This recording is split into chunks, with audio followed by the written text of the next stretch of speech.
In a forgotten village called Umualu, deep inside the thick forest of Igbo land, lived a poor but kind boy named Obinna. Obinna was 14 years old, tall and slender, with dark chocolate skin, short curly hair, and a small tribal mark under his right eye.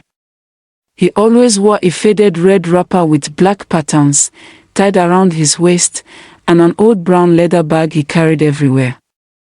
His mother died giving birth to him, and his father was taken by a strange sickness. He lived with his blind grandmother, Mama Okomaka, who was 70 years old, short, bent, and wore a white head tie and loose blue gown made of local fabric. Obinna survived by going into the forest to fetch firewood and sell it in the nearby town. But one day, as he walked deeper into the forest than ever before, he heard a strange, whispering voice, "Help me. Please. Help me." He turned and saw a human skull, half buried in the forest floor. It had empty eye sockets, yet it moved its jaw. "Don't be afraid," the skull said. "I was once like you. But greed destroyed me." Obinna screamed and dropped his firewood, running far away. But the voice haunted his dreams that night. The next day, he returned. "Why are you speaking to me?" he asked. The skull told him the story of a wealthy man, Mazi Ofoegbu, who was so greedy he killed his brother for land. As punishment, the gods cursed him. His body decayed, but his skull remained alive to suffer and warn others.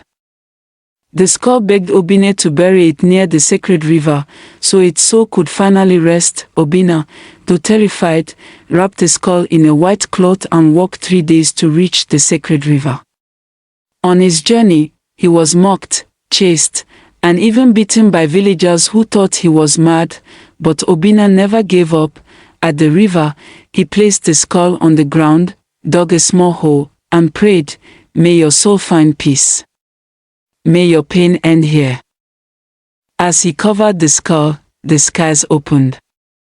Rain poured down, and thunder roared. Then, silence. A bright light filled the sky.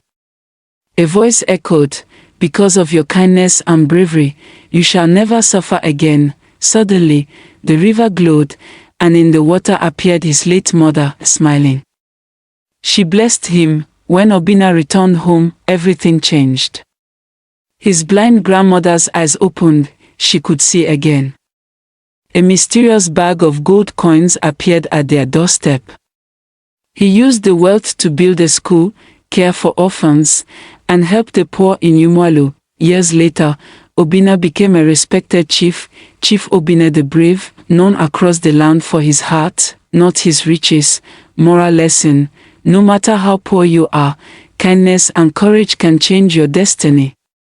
Greed destroys, but compassion brings blessings.